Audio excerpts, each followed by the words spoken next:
Hello everybody, and welcome to WTS 240 Snore. My name is Danny Murray. I'm Brian Verdant. But the bumbo. What the bomb? Do you like box, Danny? Funny. I used to love Phone Hacker, man. Have you not listened to the new Phone Jacker podcast? No. Oh, Didn't even know he had one. there's brand new 10-minute episodes. There's 10 episodes so far, and it's all new content. It's Brilliant. I'll go check that out. Yeah, I'll go check that out. Dun.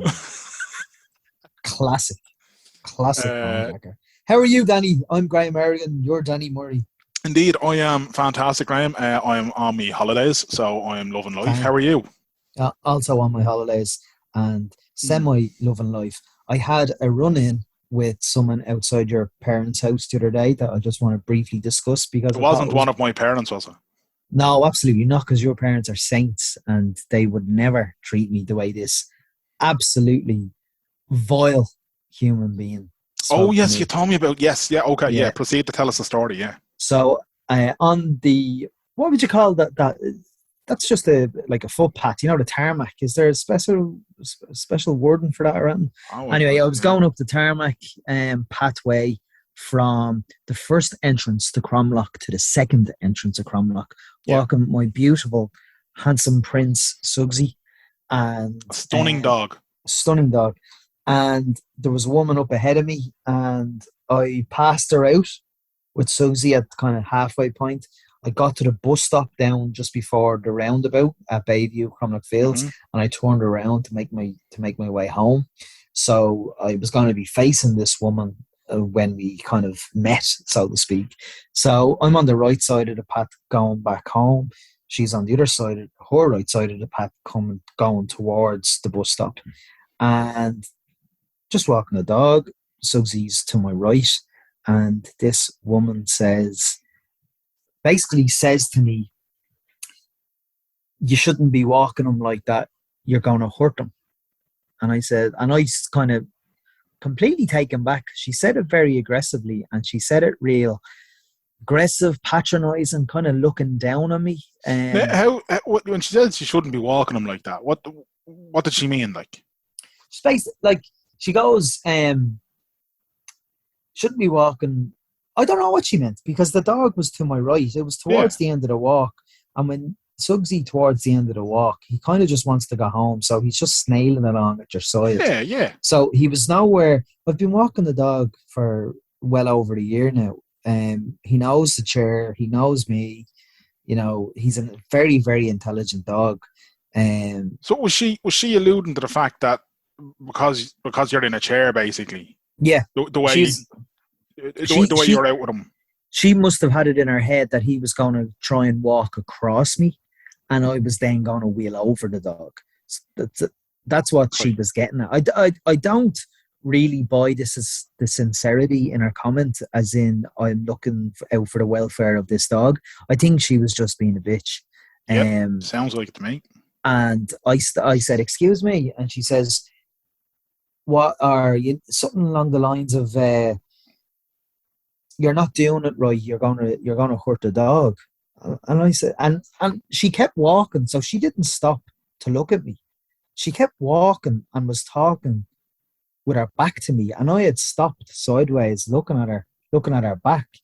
And I says, "I've been walking the dog a year. I know what I'm doing." And she said, "You obviously don't, because you're going to hurt the dog. You're going to seriously hurt the dog." And I started shaking. Then the adrenaline was rushing, because it was just piggery. Yeah. And then there was a bystander who was walking his dog, and he was on the grass but going in the same direction as this woman, and he heard everything.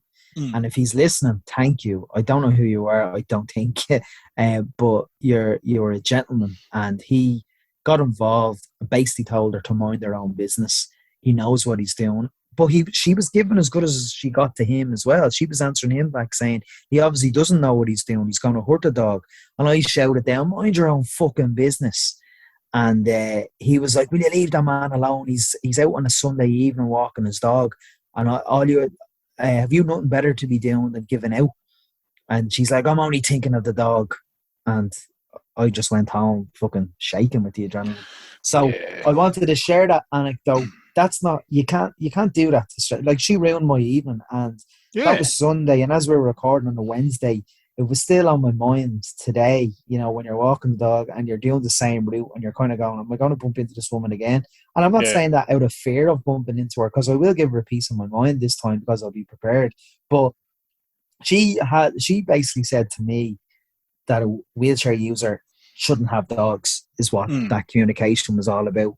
And she was a cow, and it was a horrible experience. So I've just wanted to get off my chest. I've seen you with Suggsy, and I've seen Suggsy with your dad, and he's a very well behaved dog. Mm. He He's a knows puppy, like. yeah, he knows the score. You know the score. As you said, you've been out walking that dog now for since he's a pup. Every day, yeah. You know what I mean? Like, no, that woman, people like that are they're the kind of people who have this internal thing that they need to comment, even though nobody fucking asked them. Yeah. You know what I mean? You know the type of person who did walk through, even though they're walking through a smoking area, they'll do that real dramatic thing where they'll go, ugh, ugh, and they'll waft in front of their nose. You're walking through a fucking smoking area, love. Don't act like Yeah. somebody's just put a cigar up your nostril, like, you know what I mean? Yeah. Those type of fucking assholes, man. Yeah. I know it's very easy for me to say pay no heed to a bitch like that, but you know, pay Yeah, no and heed. I understand the sentiment behind you saying that, and a lot of people have said that to me. Try and pay no attention, and it is, as a minority, as someone with a disability, it is easier said than done. Do you know what I mean? Of course, yeah, It is like when you face things like that, sometimes daily, depending if you've left the house every day and if yeah, you're going to use public amenities. These things happen every day, yeah, you know. So it is easier said than done. Try and not listen to her. You know what, you're good to Suggsy. All this kind of rhetoric, that's easier said than done. Sometimes that can come across, and I know the sentiment isn't this, but I'm just saying, as me in this situation, or other wheelchair users that face this kind of shy talk, when someone else says, "Oh, try not listen," it can sometimes come across as patronizing, because mm, it feels like, from the person, it's like, "Oh, this is a once-off incident." And while that has never been said to me before in regards to walking the dog, it has been said to me before in regards to other stuff in life, yeah, parking the car, you know, just other kind of discriminatory, ableist comments. So it is easier said than done to kind of just forget when these things happen more than once a week. yeah, yeah, yeah. And I know it's something we talked about before as well, in terms of, like, I've never had the experience of having to ring a dart station in advance to say, here, I'm going to be using the dart. Can you make sure someone's there so that I can get on and off? So I can't possibly put myself in your situation. So I get what you mean when you're saying it can be a bit patronizing or whatever when people say, But I don't think I okay. don't think they mean to be patronising. I'm No, just of saying, course not. No, but I get yeah, the point you're making. But as yeah. well, I think, look, whoever that kind stranger was that also told you I want to get stuffed, fair play. Oh, he was a I legend. I think people need to intervene more. It's like, I think uh, this example being one, but also other examples where you might hear somebody saying something fucking racist or catcalling at a young girl or whatever. Like, don't be afraid to kind of go, "Here, you, fuck off and mind your own business, you awful gobshite, you." Yeah, You know. Um, absolutely, 100% agree. but yeah, yeah. Whoever that woman is, I hope when she orders our next takeaway that the driver forgets our chips, and it ruins our dinner. Or And we even all, better, and I mean this from the bottom of my heart, whoever you are, Mrs., I hope you need to get up in the middle of the night to go for a wee, and when you do, you stub your toe on the end of the bed. beautiful. Danny, who are we talking to this week? We are welcoming back an old friend. Delighted to welcome back. It's been a long time, but we're delighted to welcome back Dr. Cara Augustenborg, who is a climate scientist, climate communicator, and anyone who is tuned into News Talk every so often will definitely have heard Cara on the Down to Earth slot as well. But delighted to have you back, Cara. Thanks a million for coming back onto our podcast. It's great to see you guys. I feel like it's been years. It actually has been Actually, years. We're think, going years. It's nuts. Yeah. 2017 was the last time we had a chat with you. So a lot has changed. Well, yeah, the more things change, the more they stay the same as well, you know? Yeah, some things haven't changed. Yeah. You guys haven't changed. You look exactly the same as you did in 2017. Maybe better looking, but I don't know. You know what? I'll take that compliment. Yeah, that's a good compliment. That's the highlights you were talking about earlier. Some things get better with age. But yeah, so I mean, climate crack. Look, we'll just start with the media one, because even kind of while we were just waffling pre-press and record there, we all just had a little giggle about billionaires trying to get into space. What's going on, Cara? What's going on? Monkeys. I am finding this so upsetting, this space race, because first of all, two of them. So Elon Musk, we all know as, Tesla inventor. He's been a kind of an advocate of tech-based climate action for a long time, and I really admired him for that. And now I don't. And Richard Branson, okay, he owns an airline, that's bad, but he actually has donated a lot of money in the past to climate solutions and everything. So he was kind of a climate advocate too. Jeff Bezos, another story, Amazon, whatever, I don't know.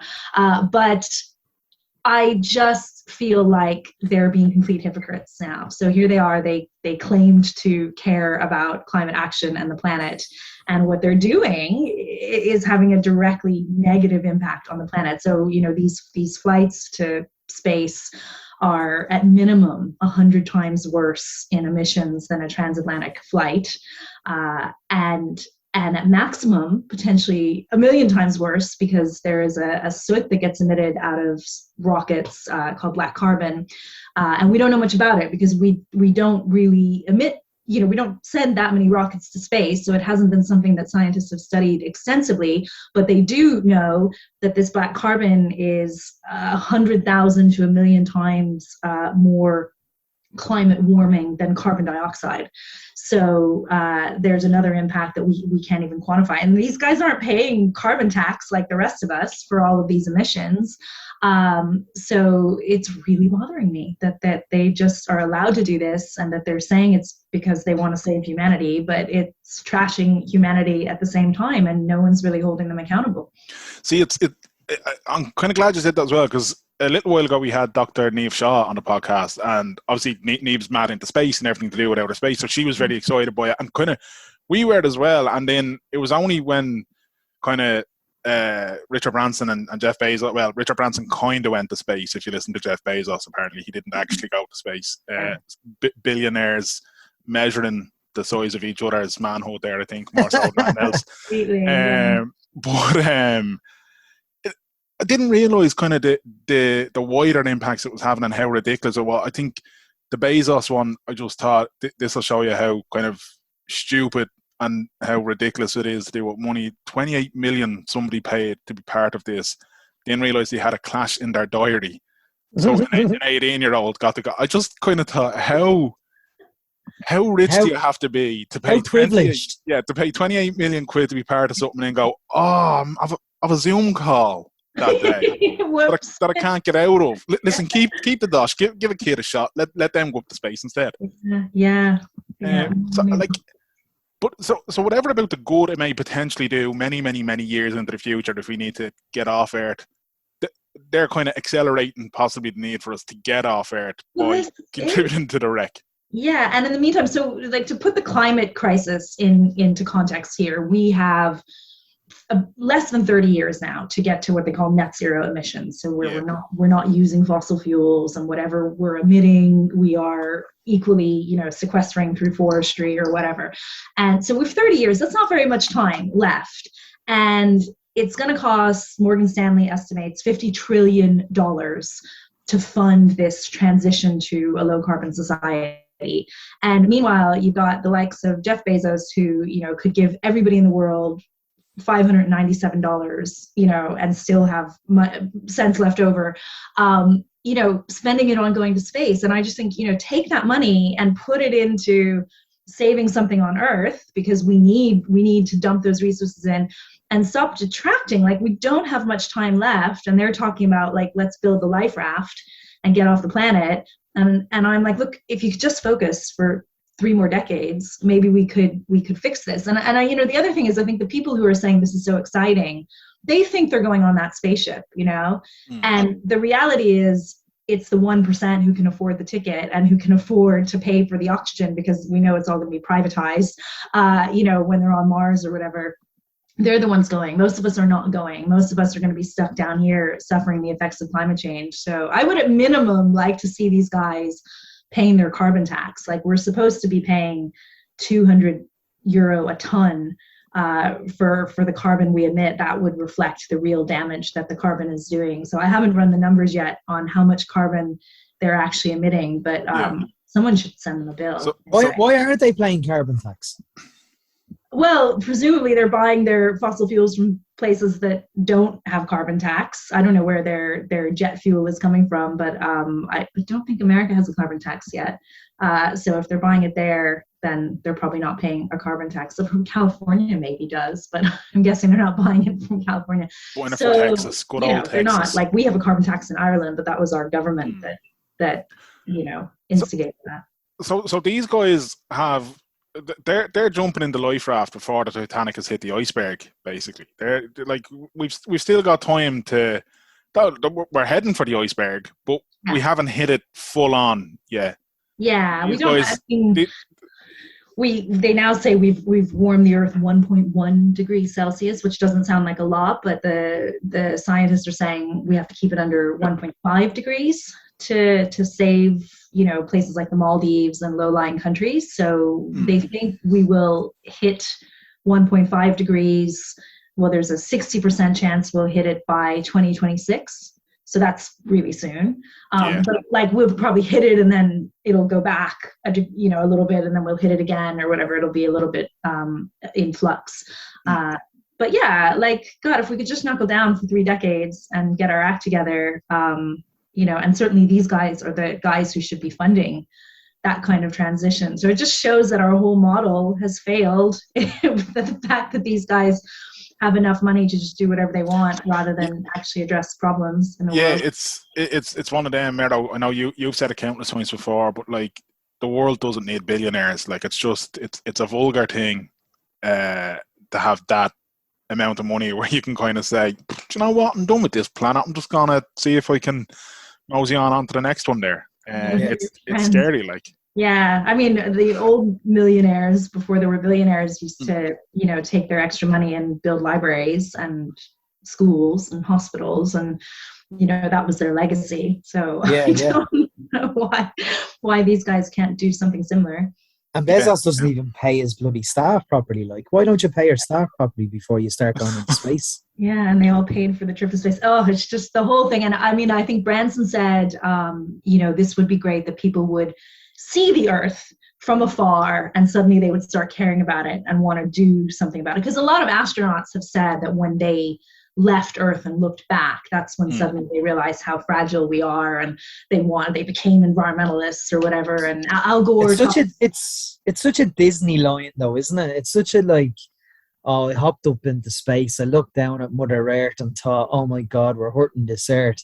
Like, it's such shite, isn't it? Really? Yeah. And I mean, come on, like, what did you not know before you went into space? Yeah, how about go down to the Amazon and watch it burn for a while, like, instead of going to space, and then maybe you'd start caring. Like, it's just, it seems like a really naive kind of argument that this will suddenly get people care. And, you know, look, if they were electric, fossil fuel free rockets that were taking people up there to suddenly care about Earth, I would actually be okay with that. But it's the irony that these trips are causing so much damage.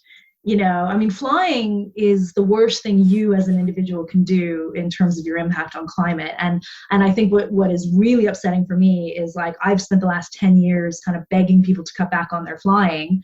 And now I'm like, how can I do that when these guys are, like, heading off into space? You know, like, it's really hard to tell other people to cut back when some of the, you know, the most successful men in the world feel that doesn't apply to them, you know?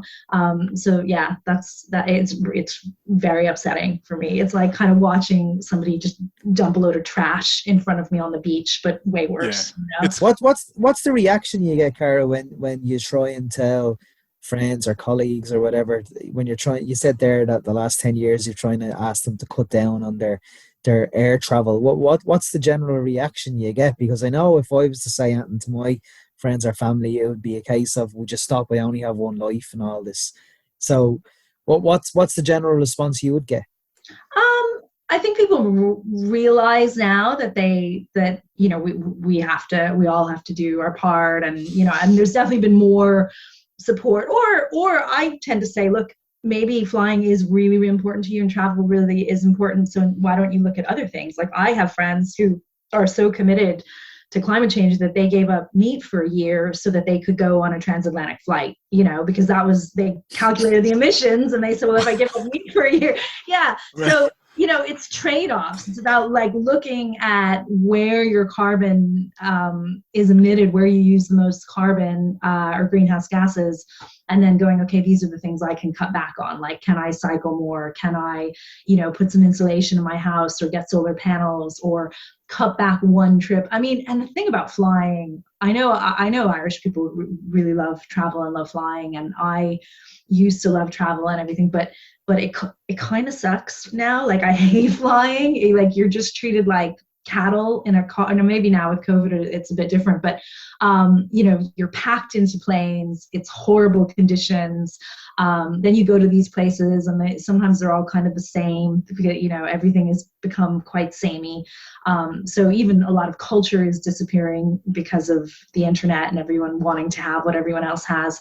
So I think people are more open to the idea of staycations, and especially in Ireland, because we have such a beautiful environment. And certainly now with COVID, people are kind of being forced into staycations. And my hope is maybe they'll appreciate not having to get on a plane and be treated like cattle, and actually getting to have a holiday in the country. But at the same time, I know the reality is we want good weather. We want our holidays for way cheaper than what we pay here in Ireland. So, I don't like begrudge people traveling, and I have had to travel in recent years to, like, you know, go to family events in America and everything. So it'd be hypocritical of me to tell people not to fly at all.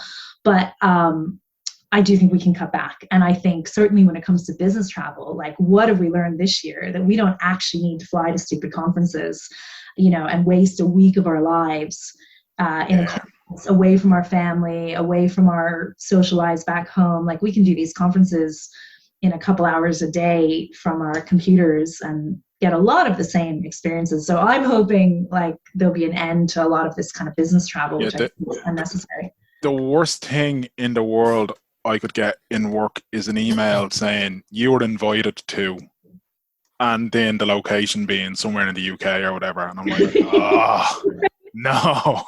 Yeah, not even somewhere fun. Like, yeah, I'm going to somewhere where it just rains slightly more. That's all it is. Like, yeah, you're going to the arsenic of Scotland. Yeah, but that's, like, I think you're right though. I think there is. I know certainly where I work, there has been a bit of a shift in terms of, they're like, yeah, this is making us look at things in a completely different way. And even remote working now, that's becoming a big part. So people are spending less time commuting and spending less time clogging up the M50 in their diesel cars, which piss out emissions all over the place, even though a few years ago we were all told, buy diesel cars, they're better for the environment. But while you're mentioning airfare, we'll stick to that, or air travel even, we'll stick to that, because if I had to laugh there a couple of months ago, because while those billionaires are getting into space, the ones that we talked about, Bill Gates, who, you know, Mr. Nice Guy for a long time, and he's talking about how his guilty pleasure is a private jet. My guilty pleasure is, you know, listening to a bit of Westlife and not telling people. You know what I mean? Heading to Crow Park to see Westlife and, like, being like, oh yeah, I went to see Westlife, but secretly being like, I was giving it loads of Flying Without Wings. I know all the words. I might even know all the dance moves. Look, you only have to stand up off a stool when the key changes. But, like, how can your guilty pleasure be a private jet? Yeah. Come on, Bill Gates. What? Come on.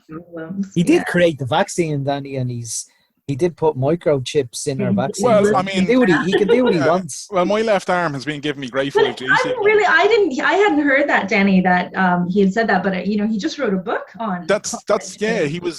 Is that in the book, or was that in response? He was doing the promo tour of it. I think it might be in the book, but he was doing the promo. I think it was the Guardian had an interview with him or whatever. And he's gone around in a private jet. Yeah, and one of the things that he was talking about was how, like, we all have to do more to offset this and offset that. And he goes, but I realise as I'm saying this, I'm saying as a man who's my guilty pleasure is taking a private jet. And I'm like, Jesus. Yeah. The person that's trying to send the message is being hypocritical. What's the point? I mean, that is a huge problem for climate communicators. Like, they've done studies where they've shown climate communicators getting up in front of an audience and saying, how terrible the climate crisis is, and then dropping in strategically, oh, and by the way, when I was on my family holiday in some exotic place that I flew to, or my giant house or whatever, and climate communicators lose credibility across the board.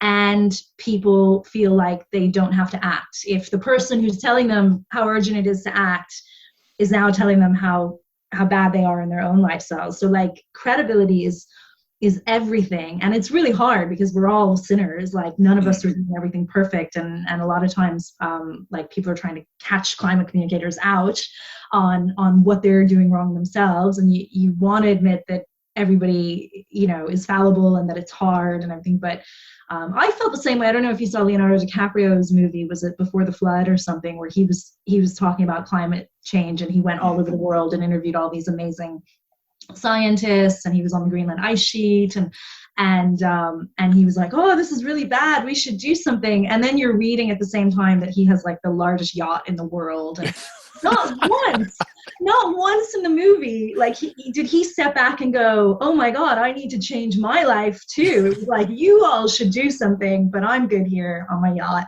to one side of the camera is this massive yacht, and then just in shot is Leo being like, we have to save the Amazon. Yeah. Yeah, but we've seen it much closer to home. Not to change the subject, but we've seen it much closer to home over the course of the pandemic, when the government has been trying to pass a message. And we had stuff like last August, we had Golfgate, and it's like, the communication or lack of to the public is to do this, to do that, to do the other. And then the public are like, well, if you're asking us to do this, but you're not doing it, why would I do it? Yeah. And it's like the most recent thing with catching Zapone. It's like, private party, and it's like, well, I wasn't allowed to have people at a wedding only 4 weeks ago, but you're allowed to have a private party. Yeah. So I can see what you're saying there, with it's very hard to get public trust when the communicators themselves are hypocrites. And I don't know how that changes though. Because I spoke briefly about to friends over the last couple of weeks about, particularly with the heat wave we've had, like 27, 28 degrees in Ireland. Like, that's crazy. 31 in some places, man. 31 in the Midlands, yeah. So you're kind of saying to friends, oh, it's climate change. And they're like, don't talk to me about it. Don't, I'm okay. We're going to be okay. So don't talk about it. Do you know what I mean? So it's trying to create that empathy for human beings to care about the earth for their grandkids and their grandkids' kids and so forth, so on. I mean, that was where we were. Maybe even 5 years ago. I was talking about my daughter, who's now 11. I was worried about the world she was going to inherit, and I was doing all this for her. And but things are changing really fast, scary fast. Like, they're moving it. I mean, I don't know if you know, like, the Intergovernmental Panel on Climate Change write these reports every 6 or 7 years, kind of projecting where they think the climate is headed and what the impacts will be. And everything is in the worst case scenario. Like, they always give 5 or 6 scenarios, and there's a nice little middle line we tend to look at. We think that's where we're headed, but actually it's way, way worse. Everything is happening a lot faster than anyone forecasts. And part of that is because the estimates were conservative, and part of it is because we didn't know certain things. Like, it turns out that cloud formation is an accelerator of climate change, and there'll be more clouds because there's more water vapor in the air. And so, everything is going to happen faster than we thought. So now, it's actually us. Like I'm worried for my daughter for sure, but I'm as much thinking that we are gonna suffer, you know, and COVID was kind of a teaser, I think, like when you talk about impacts on supply chains and food imports and everything. I think, I mean, I just read a paper, actually, I don't know if it came out in the media last week, about how Ireland is one of the top 5 places to survive a societal collapse. I don't know if you saw that study, but I didn't read it. I did see it though. Yeah. It was a little like simplistic. I don't necessarily agree with the analysis, but it started with the premise that the research shows that there is a 90% probability that a societal collapse will occur in the next 3 decades. So, and like the pandemic does not count as a societal collapse. It's a multiplier. Like, so it's just a little, it can make things worse, but we haven't experienced the kind of societal collapse that they're talking about. So I don't think it's so much about protecting future generations or our grandparents or people from other countries. Like, they're all going to be affected for sure, or grandchildren, I mean. But I think we should be worried about what happens in Ireland too in the next kind of 3 decades, because everything's happening faster. And I realize, as I'm saying this, kind of we're talking about hypocrisy and everything else, and then how, you know, traveling abroad for big conferences isn't a great idea when you're trying to tackle climate change. But is this where something like COP26, which happens in November of this year, really has to drive an agenda and has to actually make change? COP26 is the UN conference on climate change, and it's happening in Glasgow in November of this year. So you're talking like hundreds of kind of world leaders and business leaders and everything else all coming together with the hope and the idea of, all right, we're gonna tackle climate change, and we're gonna leave this kind of week or whatever it is of events, and we're gonna leave it with a tangible plan that we're all going to agree on. You know, China's gonna be there, America's gonna be there, Russia's gonna be there.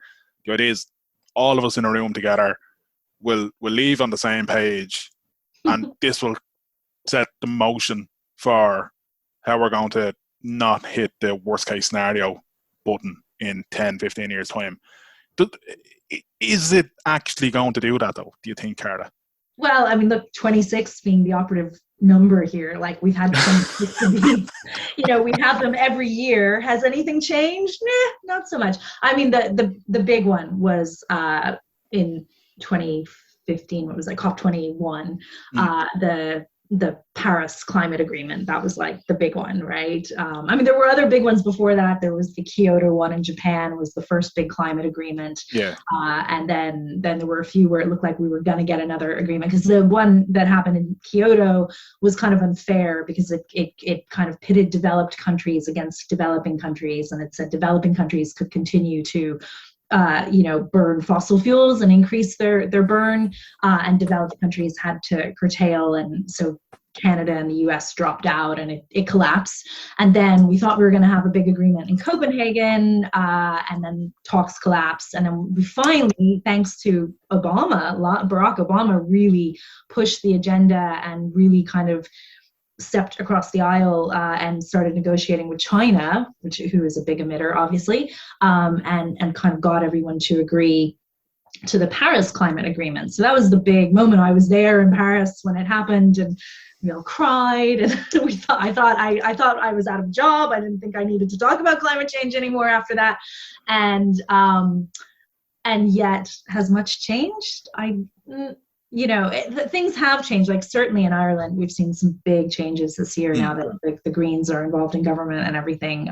That's been a game changer. But these big climate negotiations, like I went to Paris, and then I went to the one after that in Marrakesh, and I was pretty put off by the whole thing. First of all, it's pretty much all men. That was a big shock to me. I was like, wait a minute, women make up 50% of the population, and we have almost no say in these negotiations. So I found that quite shocking. And it's a lot of just like going over bracketed text, and like, I don't really feel like it's that tied to reality. So I think the Paris Climate Agreement is great, that all 200 or so countries have agreed to try and do what they can to keep the Earth's temperature below 1.5. But now it's what happens on the ground within countries, and within localities. Like, all climate action is local, so it's as much what's happening at the county council level as it is the national level. So yeah, I don't put too much weight into these international climate negotiations because So I've seen them happen. so Glasgow may not become the new byword for, sort of similar to how Paris is a bit of a byword for climate. We may not see that tangible leap come November. I mean, now it's all about kind of the rules of the game. Like, how do we get that, like that 1.5 or 2 degree temperature limit that was set forth in the Paris Agreement? There was nothing about how we were going to get there. So now it's how do we get there? So what happened was all these countries kind of put forward ideas on what they were going to do. And if all the countries actually did what they said they were going to do, we were still going to hit like 3 to 5 degrees of warming by the end of the century. So we still weren't going to stay below that 1.5 or 2 degree warming. So now it's what they call ratcheting down, which is trying to get all these countries to like up their ambition and running the numbers and going, okay, like how much more do we have to do to stay below the 2 degrees? And I mean, the scientists have said, look, to have like a 60% chance of staying below 2 degrees, we have to get to net zero by 2050. Like that still doesn't mean we're going to be successful, you know? So like even with, I kind of, as you said, like Obama was one of the main drivers of Paris, and then I was instantly reminded that's why Donald Trump decided to pull out of Paris then, because anything Obama did, Trump was like, no, we're not having that. So Biden has signed back up to it. So that's good news. And actually that was beautifully planned by Obama, that in the Paris Agreement it said like, if a country wants to pull out, they have to give us notice, and then they can't pull out for 4 years. So it was basically all designed so that Trump, even when he said, as soon as he became president, he said, I'm pulling out, he still didn't officially, the US didn't officially pull out for 4 years. That was designed to protect from the eventuality of a Trump as president, which, you know, they were thinking ahead there. yeah, exactly. Yeah, kind of the emergency brake that he hoped he never had to pull, but then it did get pulled. But I think like, so, right, we've got with Biden, we've got America back on board, right? The UK government, then whatever we think of Boris Johnson and his kind of buffoonery from, you know, well, I was going to say from time to time, it's kind of 24/7, you can set your watch by it. But there does seem to be this kind of real will from these politicians and whatever. And kind of what we were saying earlier on is that whole thing of, if we want buy-in at these lower levels, do we need to be seeing these guys not just talking the talk, but walking the walk? So even with the kind of little bit of skepticism and whatever about kind of like, you know, you were in Paris and you're not so sure that things will get any better with these kind of things. Is there hope, at least? Oh, yeah. I mean, like I say I don't put much weight in the international negotiations. Like, I am very happy that we have the Paris Climate Agreement as one tool in our toolbox to push governments to do more. So I'm not dismissing the climate negotiations. I think they need to happen, and they need to keep happening. But like, is anything going to change as a result of Glasgow? You know, I mean, now it's just working out the fine tuning of the Paris Agreement. So it's not like, it's not going to be another Paris moment, I don't think. Yeah. But there is hope, absolutely. Like, I certainly feel more hopeful now than I have in a long time. Particularly here in Ireland, like we have finally have new climate legislation that just passed a couple weeks ago. Yeah. That sets a target of a 51% emissions reduction in the next 10 years or 9 years now, which is like crazy ambitious. They're saying it's the most ambitious in the world. Now, part of that is because we've done nothing up until this point. So we have to get really ambitious now to kind of catch up. But 7% emissions reductions every year, and that every sector will have their own kind of emissions ceilings within an overall carbon budget. These are all really good things that a lot of us have been asking for a really, really long time. And it took getting Greens into government to make that happen. So yeah, it's legislated for now. And I think we have to start seeing some big changes in the next 5 years in order to achieve this new law. So yeah, definitely hopeful. Like it's kind of mad, right? Because when the last election happened, and I think before that there'd been a local election and the kind of the green wave, where a load of Green Party councillors and people were kind of like, this is a good thing, this is a good thing. And then there was the vote left, transfer left thing that happened, and the Greens kind of benefited from that.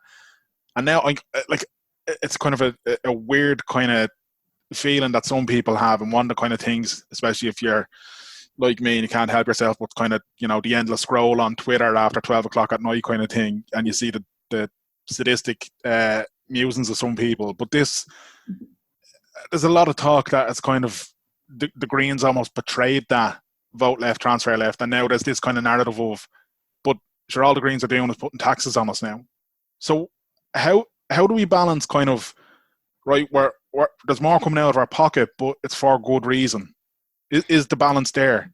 Yeah, I mean, that whole narrative of like the Greens are putting taxes on us has been happening long before the woke started talking about how the Greens had betrayed them. So, I mean, I think that the woke are the voters, Cara. So the next election we'll see the Greens decimated. I would like to predict. I know. Oh no, yeah, I wouldn't be at all surprised. And we see it again and again. Like, small parties always get decimated. So I think it was a really brave move, probably, for them to go in, because they knew what the risk is. But like, I think what they're trying to do is get as much done as they can while they're in, for as long as they can. And a lot of the stuff that's happening now related to like transport infrastructure and energy infrastructure and everything, that's going to be there well after the Greens leave government. You know, that is locked in now. So they're paving the way for a big transition. So I think that was a smart, like, if you put the planet first over your political party ambitions, that was the right move, I feel, you know. But on the like the taxing issue, my own feeling is we need to completely reform a tax system so that it's based on resources, so that we are taxed for the resources we consume, not for the wonderful privilege of getting to work in our shitty jobs, right?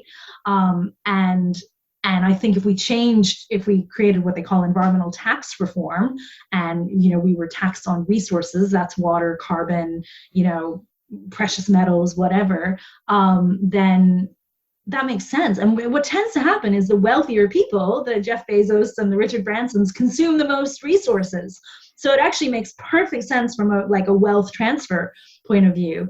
But what we have now is this kind of piecemeal approach where we're all getting taxed on our jobs very highly, and now we're slapping on environmental taxes on top of that. And I think then that's where you get into an equity issue. You know? See, I think, I heard somebody explain this in a way before that I was like, I can get on board with that. And the example that they used was, if I'm driving the same car as Mary down the road, but Mary only uses the car for going out and doing the shop once a week and maybe popping down the bingo, whereas I'm commuting from Malahide to Bray every day. So obviously I'm doing way more driving, but I'm paying the same amount of tax as Mary. Surely there's a better way of doing this. And the way they explained it was, would it not be better to have this pay where you pay at the pump, basically? So when you're buying your diesel, if you're using more diesel, you're paying more tax compared to somebody who is only doing the shop and the school run and not a big heavy commute. Is that the kind of reform that we're talking about? Well, that's what's happening. So that's what our carbon tax does, is it's slapped on at the pump, and it's currently €26 for a ton of CO2. So, you know, it's pretty negligible on a liter basis. But it's the commitment from government is that will go up by about €6 a year every year for the next 10 years. And then I think so it like goes up to around €100 a ton in the end. So in theory, you know, the heavy consumers, which tend to be the wealthier people with the bigger cars and everything, the bigger houses, all of that stuff, will end up paying more for their impact on climate than poor people who now where there's a problem is if you could be in a very small house that's very badly insulated, you know, and you could be very dependent on fossil fuels. And I think particularly for transport, you could live in a rural part of the country, not by choice, but because you can't afford to live in the city. And that's me. And you could have to drive very long distances. And those are the issues that we have to make sure that we address. And there are ways to do it. There are lots of different ways where you can distribute the money. So now, like, there's a big program for deep energy retrofit now of houses, and they're focusing on houses where people are in fuel poverty.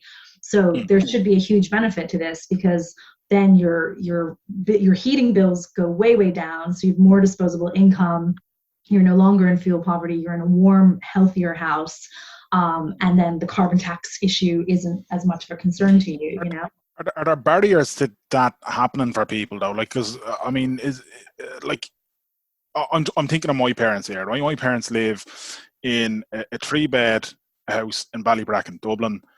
It was built in, I think, the 60s. So it's your classic kind of Irish, you know, council built house rather. Insulation wise, I think there's a bit of cardboard in it, probably between the brickwork that the builders left behind back then. If they want to get all that done, or they want to stick, there's no point in sticking solar panels on the roof if the heat and everything else is going to be pissing out the walls, I suppose. So what kind of cost is involved in this? And is it something that, you know, you can save up for a year and then fire away, or is this a massive expense? Yeah, so they're saying for like the average, say, a 3-bed semi-detached house, to do what they call a deep energy retrofit, which is to completely like insulate all the walls, the floors, the ceiling, put a heat pump in so it's not fossil fuel based oil heating your house. Get rid of the gas boiler, all that kind of thing. Yeah, it's all electric, and put some solar panels up on the top to help feed the heat pump. The average cost is €28,000 to get that done. But the grants now will cover about half of that. So, you know, that means the homeowner has to come up with the €14,000, say, on average. So get me man and dad down to the credit union in the morning is the message. Yeah. Well, I mean, definitely I'm looking now to try and do it on my house. Way more expensive, like shocking money. And yeah, the grants are good right now. So it's like, now is the time. In fact, I ran into a taxi driver the other day, and he told me there's big grants now for the taxi drivers to scrap their diesel cars and get an electric car, and it's something like €25,000 or something they get off the cost of the car. He was telling me, I don't know if that's actually true, but he's getting one. He's all excited that he's getting an electric car, and he told me all the taxi drivers he knows are all going electric, and they're super nervous, but they can't refuse this amazing deal. So Did you go electric, Mero? No, I researched it before. I previously had a Hyundai, and I wanted to stick with Hyundai, so I did only research the Hyundai electric cars on offer, and kind of didn't really suit me infrastructure wise in terms of the charging points, and I probably wouldn't have had, because where my house is, there's no front road, it's a back road, and there's nowhere to put a charging point, and the journey would have only got me 250 kilometers on a full charge.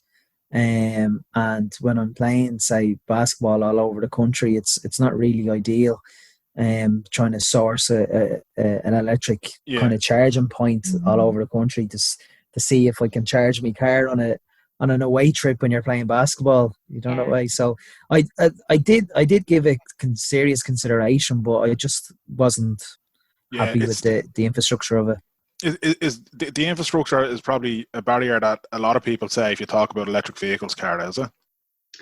Yeah, I mean, it's funny. I'm on electric car number 2 now. I just traded in. I know. I had a Renault Zoe. Which They're a great little car. Whenever I drop my car into the garage to get it serviced or whatever done, they always give me a lend of a car for the day. And a few times I've had to go with a Zoe, and they're great fun. Now, the bulk of me in a Renault Zoe is a sight to behold anyway. Like, but like these things are, and the best one of the great things with electric cars, they're quick off the line. Like, you don't realize just how there's no lag, there's no nothing. So you put your foot down and instantly it's boom, you're gone. They're like bumper cars. No, I loved it. I felt like a boy racer in my little black Zoe.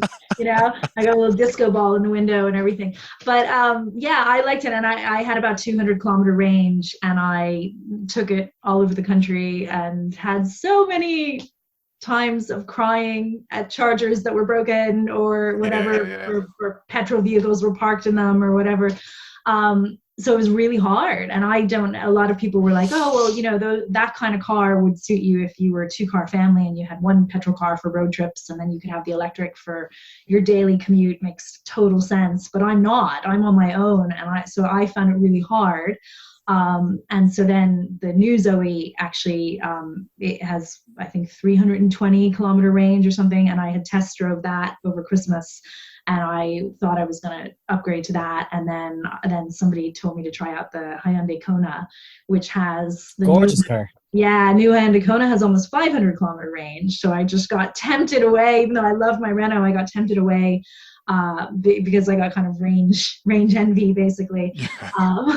And yeah, I'm taking that on its first kind of big trip next week to the West. So there could be tears. Actually, we'll see what the charging infrastructure is like. I've heard it's gotten better.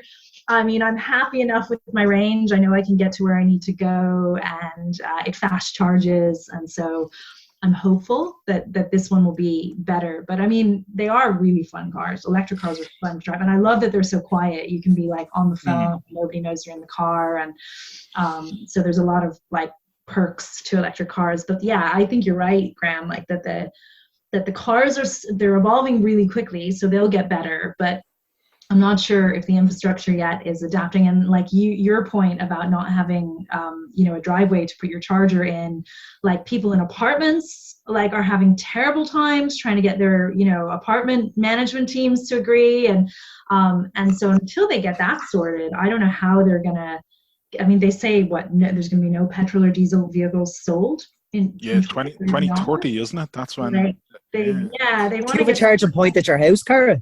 I do, yeah. So I kind of like when the battery gets about half full, which takes about a week. I don't drive that much really, so then I kind of charge it up at home. It's very slow. When you charge it at home, it's very, very slow. Like it would take 24 hours to go from 0 to full.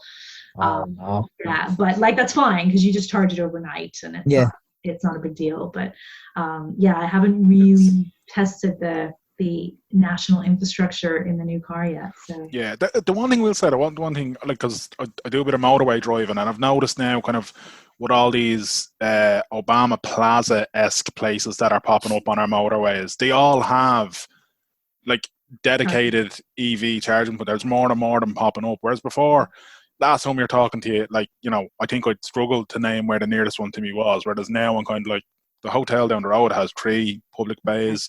The motorway station 5 minutes up the road has 8 or 9. So they are becoming more. Dunleary has a good few as well, down in Dunleary main streets and stuff, down Marine Road and down the pier and stuff. There is quite a few. Yeah, so I think that Dublin and everything is pretty well serviced. It's if you look at the map, though, I think it's when you go west. Like I'm planning my trip now, and I have to get from Cleggan, which is like just above Clifton, up to Leenane. And there's one charger in Connemara National Park, and the reviews say sometimes it doesn't work, Oh, no. Like, this is so scary, So disaster. And I noticed I was doing a little trip last week, and I stopped in one of these kind of apple green places, and there were 3 electric cars waiting for the one charger. So the problem is electric vehicle sales are going way up. They've outpaced petrol vehicles. And I don't know if the chargers are keeping up with the demand yet, especially peak summer travel and everything, Yeah. In a bid to keep up with our younger Gen Z listeners, it seems like they can be described like that not Snapchat, what's that thing called? The Tik Tok video. And you've seen it. Sometimes maybe good, sometimes maybe shit. Have you seen this one? No. Yeah, okay, right. Well, our people who are on, it's Gattuso, the former Italian footballer. He was at a press conference, he was asked something, and that was his response. Sometimes maybe good, sometimes maybe shit. And it seems like that fits the EV charging infrastructure around Ireland. But I think the thing for people without driveways is probably going to be the big obstacle. Like, I'm living in Laois now, and I have neighbours who on the back of their cars have those anti-wind turbine stickers. Wow. They're those kind of people. Those people still around. Are you serious? Oh yeah. So I can just imagine their opinion. It's courtyard parking here. It's like communal. So like I don't have a front driveway. So I don't know what the situation would be trying to get a charger put in. But I think, yeah, if there was EVs going in around them, I'd almost feel like they'd be leaving nails out in the kind of road. There's no reason why every lamppost in the country couldn't have a charger on it. Like it's they're all wired, you know what I mean? Mm. So like most streets have a few lampposts, you know, that Yeah.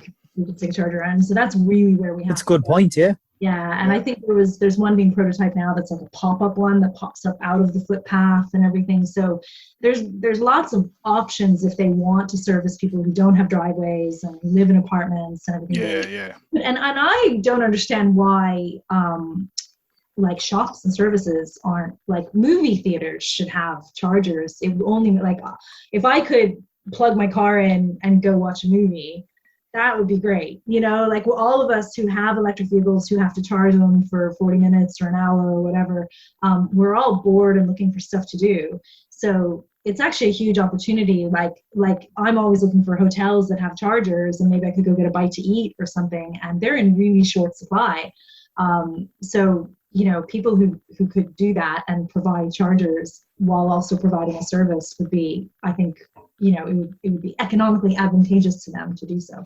Definitely. Cara, you know, you were saying there, you made a point there that a couple of stuff has been implemented as a result of the Green Party in government. Now, I seen a poll, out of a number of polls over the summer, but I did see a poll where the public said that housing, health and the environment were top of their agenda, which I thought was good that environment was in the top three, because I don't think I've seen it before prior to last year's election. Yeah.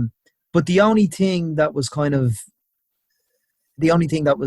unbalanced in the results of the poll was that the Green Party looked like it wouldn't be able to maintain at least half the seats going into a next general election. So where's the balance there in terms of what they have implemented and the balance of voters not committing to the Green Party should a general election come about? Well, I think I'm kind of happy to see that it's not only the Green Party anymore that consider them champions of the environment. And I think that's ultimately a good thing, you know, and what those of us who have been campaigning for environmental action have always said, you know, just ask your politicians at the doorsteps about climate action, like no matter who they are, ask them what they're doing about climate action. And we saw that in the last election where politicians from every party were saying that climate change was coming up as one of the top 5 issues on the door. So I saw a change in all parties kind of trying to champion environmental issues, you know. So I know like the Social Democrats are working on legislation right now on the ecocide, and they've been very strong on biodiversity in particular. Breed Smith from People Before Profit has always been a huge advocate of climate action and you know, championing kind of the end of offshore oil and gas exploration and everything. So I don't necessarily think that the ball drops just because the Greens aren't in government. I think the Greens have had some issues on comms, and I think they're fractured from the inside, and I think that Absolutely, is making them look a bit unprofessional, to be quite honest, because they need to get their own house in order. And so I wouldn't be surprised if they don't do well in the next election as a result of that and maybe other things. But I do feel like there are lots of other politicians and parties that could be pushed in that direction too. Very good. You know, so I think Lynn Boylan is quite passionate about climate change as well.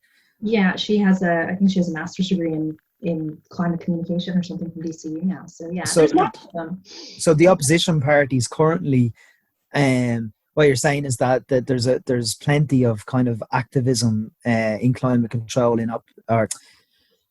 in the opposition parties to make up should the Green Party not be able to maintain a government in the next election. That's good I mean, to hear. I do think, look, the Green Party, their whole value system is environment, right? They're the Greens. That's what they've always been about. And that's great that there's a party, but that's their thing. And I think the other parties, obviously, that's not why they were formed. I can't even really figure out what Fine Gael and Fianna Fáil's value system is, you know? So, you know, my preference would be like a political party that they're, you know, solely focused on the environment, but that's my thing. That's not everybody's thing. But I do think that all political parties blow where they think the votes are. And thank God the votes seem to be for environmental action right now, that people are finally, that the media has changed a lot. The media has improved in their communication, and people are much more aware now than they were 5 or 10 years ago about, you know, the climate crisis, the biodiversity crisis, our declining water quality, all of these issues. And so, like, I think we can shift all political parties in that direction too, you know. Are we at a point now where climate skeptics are no longer given the platform they were 5 years ago? Or are there still too many voices out there that you're like, will somebody please mute that person? It's such a relief to not be invited on TV shows. I think the last time I talked to you, I think I had just gotten out of like a car crash. My interview, I was traumatized by. I think that was on the Tonight Show, was it? I think so. Well, Yeah. it was Vincent Brown, but it wasn't Vincent Brown doing it. That would have been great. It was Charlie Bird, and it was myself, Eamon Ryan, and John Gibbons against John McGurk, the communications guy. You know, and they had promised me it wouldn't be about, you know, whether or not climate change existed, and then it was John McGurk telling us how climate change, you know, isn't caused by humans. And I was like, okay, who spent 12 years in university studying this?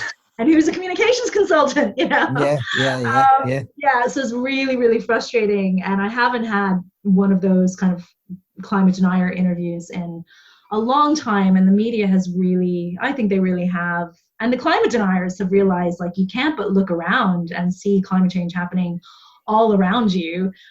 So their argument isn't really holding water anymore.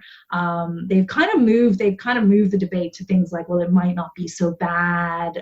You know, maybe it's not as bad as we need to like invest all this money because it might not be that bad.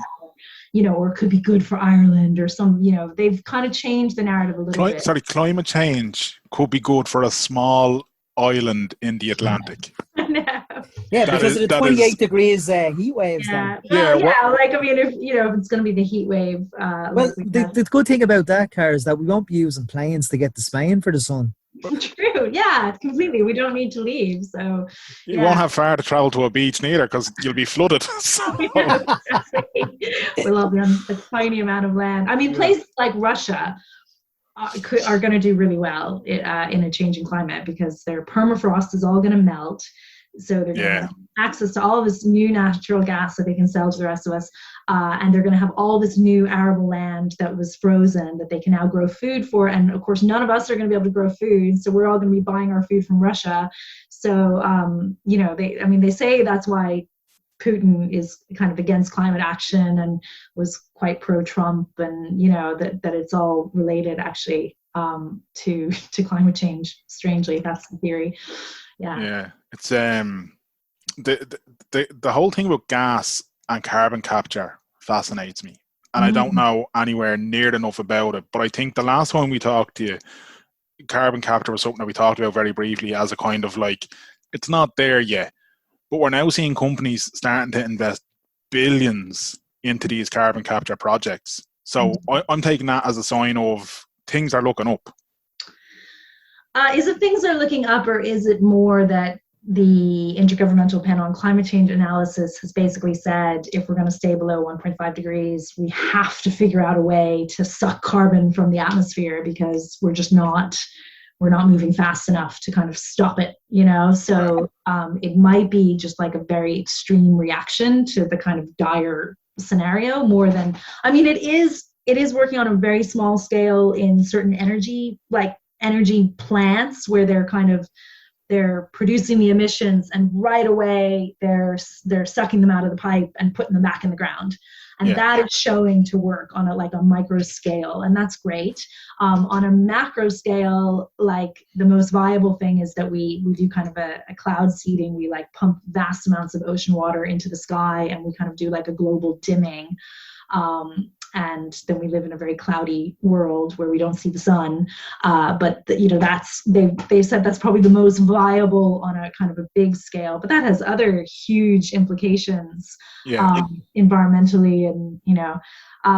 So I think it's something we're stuck where we have to explore because we've left things so late. But I still don't think on a macro scale it's viable. But maybe on a micro scale, it makes sense for kind of fossil fuel emitting enterprises, Yeah, so necessity being the mother of all invention is kind Exactly. of leading us down the Better road. said.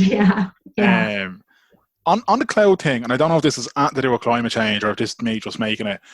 While we were having our heat wave, the United Arab Emirates were having also a heat wave, and I read they were. I think I have this right. They were electrocuting clouds to create rain. Yes, I read that yesterday. Yeah. Wow. Oh my God. Is that a good thing, or is that dangerous, or is that I've no idea if it's climate related or not, but I don't know. Have you heard anything about it before? Or? No, that's the first I've heard about it. I mean, them having a heat wave in summer. I lived in the United Arab Emirates as a kid, actually. So like a heat wave in summer there is pretty, got to be pretty painful. No, but I mean, look, I guess if they needed the water, then that maybe makes sense to try. Did it work? I can't. Well, I mean, they got rain, so. Yeah, you don't know, but yeah. I mean, I think they've tried to do things like that in America too, around kind of agricultural fields and stuff. Flying planes over to do kind of cloud seeding and try and create rain, and it seems like it'd be pretty tricky. But yeah, I'd love to hear more about that. And more money that they can burn down there. Yeah, I must go off and learn more about it, because I hadn't a clue if it's climate related or what it is, but I just kind of thought, hang on a second, if they're electrocuting clouds to create rain, but at the same time there's a plan to pump a load of ocean water into the air to make kind of cloudiness. Something mad is happening out there. It sounds like it's set up for a film where the bad guy basically takes over all that stuff and holds the world at ransom. Do you know what I mean? There's a James Bond film in it, or a Die Hard film. I'm all for John McClane getting to say in any of this. Or Minions. That sounds. Minions. Surely that would involve bananas, though. That's the only thing. I didn't read the article. I did see a trend on Twitter, something about the boy makes water. Yeah. I must go dig it up and have an actual proper. I mean, they're amazing what they do, even just with ocean water. That they can just turn it into kind of drinkable water, fresh water. Yeah. Cara, we're nearly out of time with you, which is I mean, it's been a quick hour as always when we're talking to you. But I suppose before we let you go, if you said at the kind of start of it that 2026 could be D-Day for some island nations, and whatnot. So if you were to look at it and say, in 5 years' time, what the ideal picture might look like, climate-wise and whatnot, and if you were sitting on a podcast similar to this one after me and Mero have hung up the microphone, what message would you want people to take away from it? Well, I think first that it's not D-Day 2026 or 2030. These things are all. I'm going for the clickbait drama there. That's all. Don't put those kind of words in my mouth, especially because that's very soon, and people would hold me to it. I mean, these things flux and change happens somewhat gradually, but. I think in 5 years' time, if we could see that emissions curve bending downward, both in Ireland and globally. So, if we have a 25% emissions reduction in Ireland, we really have not reduced emissions at all since we signed on to the Kyoto Protocol in 1992, I think it was. I think if we could finally see that curve bending downward, and I think once a curve starts going downward, then actually you get this tipping point, but a good tipping point where everybody starts buying electric vehicles and everybody lives in houses that don't use fossil fuels, and and everybody starts living differently. So if we could have that kind of shift in the way we live in the next 5 years, and I think we're starting to see the groundwork of that happening, and maybe COVID was a little moment where we all kind of took a pause and stepped back and said, actually, we do need more green space and places to walk and safe places to cycle, and we don't want to sit in traffic anymore. I would be really happy if we started to see those changes taking place in the next 5 years. Sounds good to me as well. Yeah. Cara, it's been a pleasure as always. It's far too long since we last talked to you. I know. We'll make it sooner next time, won't we? We definitely will. Definitely. Yeah. So thanks, Ian, for joining us. If anybody wants to follow Cara, they can do so on Twitter at @Augustenborg. But Cara, enjoy your trip over to the West. I hope the charging point in the national park is on form and that you don't get stuck. You'll be Yeah. hearing about it on Twitter. Yeah. Three cheers. Yeah. With my 11-year-old in the back going, "God damn you, Mom! I couldn't buy an electric car." You know? But Cara, thanks so much for your time. Thanks so Really, much, really Cara. appreciate it. Thanks, guys. Take care. Dr. Cara Augustenborg, Graham. Thank you, Cara. A woman that has forgotten more about the environment than I'll ever know. So, Yeah. Well, Danny, what do you definitely an think expert. what do you think will make the public take climate control seriously? I don't think they're It's not climate control, Graham. Oh, sorry, climate change. I was thinking of the Adidas runners. They used to be called climate control. Climate control, yeah. Climate change. What do you think? And I don't think people are climate change deniers. I think they genuinely believe in it. But I just think they're kind of like, oh, something else. I just want to live my life. What do you think? Yeah, I think we're already at a point where most people are kind of aware of it and are kind of, and when I say kind of aware of it, I mean, you know, that if they have like, if they've opened something or whatever, or they're making the dinner and that packaging goes into recycling kind of thing, you know? Yeah, absolutely. So I think people are already working it into their daily kind of psyche and whatever. But I think, like what Cara brought up, the air travel there, and she said like she knows, and obviously kind of, she know people that are a lot stronger on the environment than I am, and they gave up eating red meat for a year so that they could take a flight. And I didn't say it. That to your dad. I was going to say I didn't say it to her, but I was like, if you think I'm giving up Steak Tuesday for no, like I'm not going to do that, you know. Yeah. But like, look, I think we all have to do a little bit better, right? I think that's the simple reality of it. Like, and there's no point in, I constantly hear people going like, oh well, Jesus, like no point in me fucking putting stuff in the fucking green bin if fucking China's over there fucking and they're fucking polluting everything. Stop that for a second here, right? Because if you went by that logic, oh well, there's no point in me not murdering anybody when your man Jeffrey Dahmer's over there eating people. Like, stop that. You can't live your life going, no point in me doing that because such and such. It's not how things work, man, right? Just put stuff into the recycling bin and just do little things that make more sense. Like, is your gaff powered by green energy? Do you know what I mean? Like, can you do things that are, you know, just little small things here and there, and they all add up? Do you know what I mean? We don't have to take on China. But if, let's just say everyone in the brack, right? If everyone in the brack done 5% more to be a little bit greener or a little bit whatever with climate change, that'd make a difference. Everyone doing their 5%, that would add up. And when we all add up... You sound like an activist now, Danny. I'm getting to an activist point in my life, Graham, you know?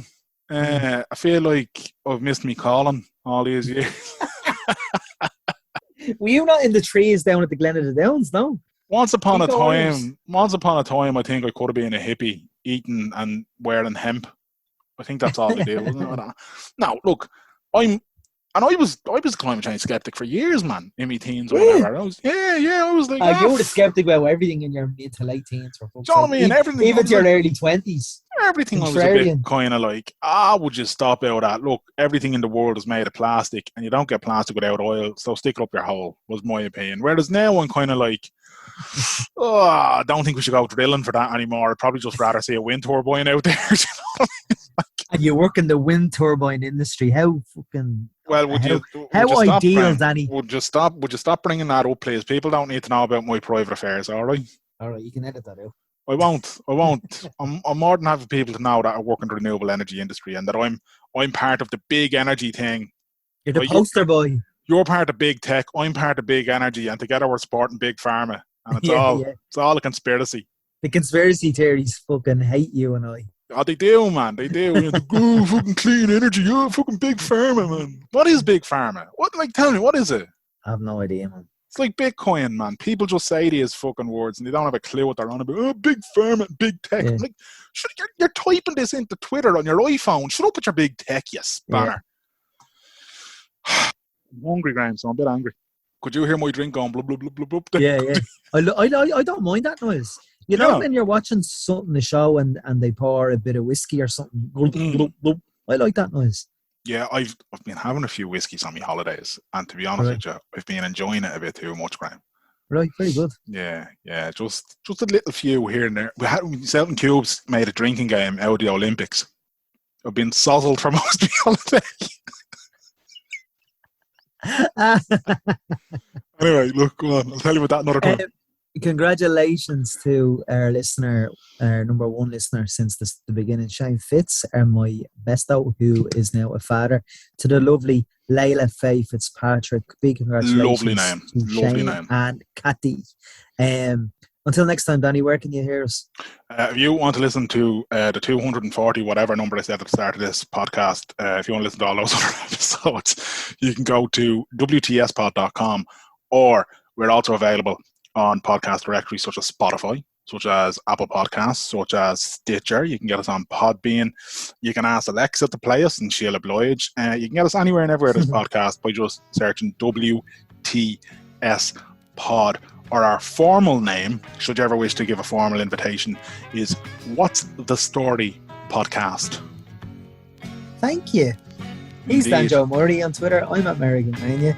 And that's really all we have to say this week. Until next time. It is, yeah, you're right. Until next time, indeed. Clear eyes. Full hearts. And too sweet.